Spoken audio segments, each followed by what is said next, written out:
যা দরকার ভাই, যা লাগে করা হবে, যেটা দরকার হয় সেটা করা হবে, যা লাগে। এবং আগামীকালকে বাংলাদেশের প্রতিটা মানুষের কাছে অনুরোধ, ভোরের সূর্য এখন রাতের বেলা অনেক মানুষ, হাজার হাজার মানুষ এরই মধ্যে সেখানে জড়ো হয়েছে।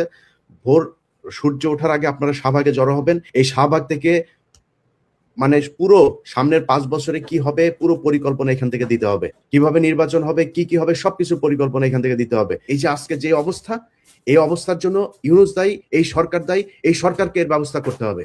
এই যে হাসনাত, সার্জিস সহ নাহিদ, একজনও তো নিরাপদ না। আজকে একজন মেয়ে মারা গিয়েছে, তার লাশ যেভাবে ঝুলানো আছে, আমি জানি না, যেহেতু জানি না, না জেনে বলতে পারছি না সে আত্মহত্যা করেছে কিনা। লাশ যেভাবে ঝুলানো আছে, এই মেয়ে গত আমাদের এই 32 নম্বর এই আগের দিনের প্রোগ্রামে এই মেয়েটা ছিল, এই মেয়েটাকে আজকে ঝুলিয়ে মারা হয়েছে একটা একটা করে। যেদিন হাদিকে মারা হলো সেদিন রাতেই উত্তরাতে 2টা ছেলেকে কোপানো হয়েছে। তারা মিছিল থেকে ফিরছিল, এটার বিক্ষোভ মিছিল ছিল হাদির হত্যাকারীকে আটকের দাবিতে, সেখান থেকে যাচ্ছিল, 2টা ছেলেকে কোপানো হয়েছে। একটা একটা করে প্রতিটা মানুষকে এভাবে মারা হবে। যদি মব বলেন মব, যা মনে করেন তাই। ভাই আপনার আশপাশে যেসব আওয়ামী লীগের লোকজন আছে, সরকার যেহেতু বিচার করবে না, যে আওয়ামী লীগের লোক যাদেরকে পুলিশ ধরছে না, আপনি কনফার্ম যে সে আওয়ামী লীগ ছিল, যদি বাঁচতে চান ওদেরকে যা করা সেটা করতে হবে। ইনকিলাব মঞ্চের মুখপাত্র শহীদ উসমান হাদি আমাদের মাঝে নেই। দেখেন, এই ঘটনাটা কিন্তু আমি যেহেতু জানি বা অনেকেই জানে, তার মানে সরকারের কাছে ছিল, সে যে মারা যাবে এটা সরকার বুঝতে পারছিল।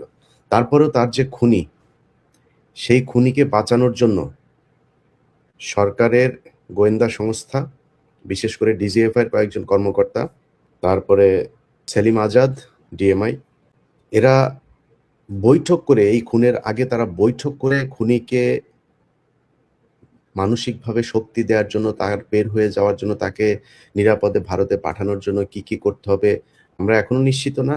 ডিজিএফআই দেয়া কথাবার্তা আমরা বিশ্বাস করি না। তারা বলছে যে সে পালিয়ে গিয়েছে, সে আদৌ পালিয়ে গিয়েছে কিনা এখনো পর্যন্ত আমরা জানি না। হইতে পারে ফয়সাল মাসুদ সে দেশেই আছে।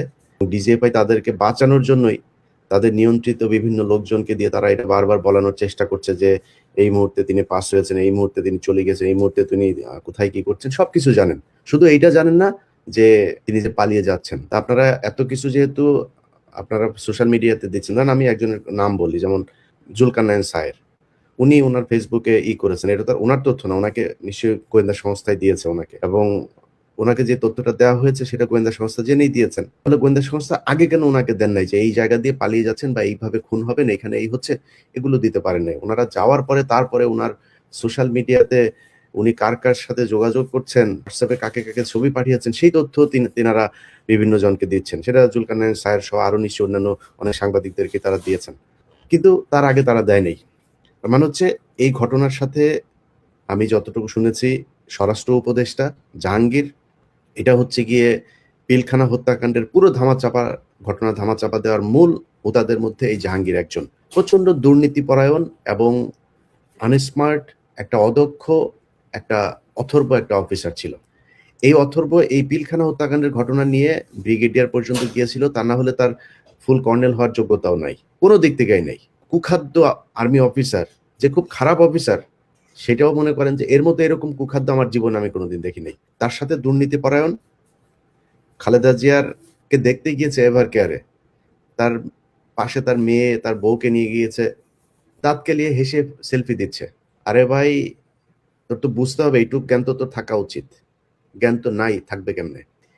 এটা সে এখানে গিয়ে এটা করেছে, টাকা পয়সা তো আছে। ধরেন এই 5 তারিখের পর থেকে যে পরিমাণে টাকা তারা কামিয়েছে, সারা জীবন 14 গোষ্ঠী বসে খাইতে পারবে। এরা এই খুনের সাথে জড়িত, এবং ডিজিএফআই সরাসরি এই খুন এক্সিকিউট, প্ল্যানিং, আফটার এফেক্ট যা যা করা দরকার সবকিছু ডিজিএফআই বসে বসে করেছে। অতএব ডিজিএফআই চিফ যিনি আছেন তাকে অবশ্যই পদত্যাগ করতে হবে, তাকে সরাইতে হবে, সরাইয়া তারপরে এখানে অন্য কাউকে দিতে হবে। এরপরে হচ্ছে স্বরাষ্ট্র উপদেষ্টা। স্বরাষ্ট্র উপদেষ্টা ধরেন এই গেল কয়েকদিনের ভেতরে যদি আপনি বাংলাদেশের আইন শৃঙ্খলা পরিস্থিতিটা দেখেন, বেটা স্বরাষ্ট্র উপদেষ্টা, তুই তো কনস্টেবল হইতে পারবি না। তোরে যদি, আমি জানি না তুই কেমনে ঢুকছিলি সেনাবাহিনীতে, তোর কনস্টেবল হওয়ার যোগ্যতা নাই। তুই এইখানে যেই মানুষগুলোর রক্তের বিনিময়ে তুই এই স্বরাষ্ট্র উপদেষ্টা হয়েছিস, তোর এই স্বরাষ্ট্র উপদেষ্টা হওয়ার পরে সেই মানুষগুলো নিরাপত্তা দিবি না? সেই মানুষগুলোর পিছনে বারবার তারা একটা কথা বলার চেষ্টা করেছে, এখানে নাকি মব সন্ত্রাস হয়েছে। মবের বিরুদ্ধে তারা ব্যবস্থা নিচ্ছে। মব করতে দেওয়া যাবে না। এখানে আসছিস মব মারাইতে? এই দেশে যদি নাকি এই যৌক্তিক দাবি করা যদি নাকি মব হয়, তাহলে শেখ হাসিনাকে সরাইলি কি দিয়া? নির্বাচন দিয়ে সরাইছিলে? সেনাবাহিনীর কু করে সরাইছিলে? এই জনগণ গিয়ে তারপরে শেখ হাসিনাকে গণভবন থেকে বের করেছে। তাহলে সেটা মব। তুই যে আজকে এই পদে বসছিস, এখানে তো স্বরাষ্ট্রমন্ত্রী ছিল, সংসদে নির্বাচিত স্বরাষ্ট্রমন্ত্রী ছিল। সংসদে নির্বাচিত এমপি হয়ে তারপরে সে মন্ত্রী হইল। তুই কোন জায়গায় এমপি হয়েছিলি? আসিফ নজরুল এ প্রথম আলোর সুশীলগিরি সেজে তারপরে প্রথম আলোর হয়ে কাজ করে। প্রথম আলোর যা বয়ান সে তাহাই বাংলাদেশে বাস্তবায়ন করতে চায়। এই শুয়োরের বাচ্চা গতকালকে পোস্ট করেছে সে নাকি জামিনের ব্যাপারে কিছু জানে না, এটার সাথে আইন মন্ত্রণালয়ের কোনো সম্পর্ক নাই। তুই যা করছিস, তুই যে জাউরামি এই গত 1.5 বছরে করছিস, আল্লাহ যদি বাঁচায় রাখে, তোর অপমান অপদস্থ এই সরকারটা শেষ হওয়ার পরের দিন থেকে শুরু হবে। আসিফ নজরুল যেখানে যাবে ওইখানে জুতা খাবি, ডিম খাবি, এটা তোর কপালের সাথে একদম ওতপ্রোতভাবে জড়িয়ে আছে। এখন এটা হবে, হইতেই হবে। আসিফ নজরুল কালকে পোস্ট করেছে সে নাকি কিছুই জানে না, এটার ব্যাপারে আইন মন্ত্রণালয়ের কোনো কিছুই নেই। সবাই ভালো থাকেন। আবার আপনাদের সাথে যুক্ত হব রাতে অথবা কালকে সকালে আবার যুক্ত হব। আল্লাহ হাফেজ।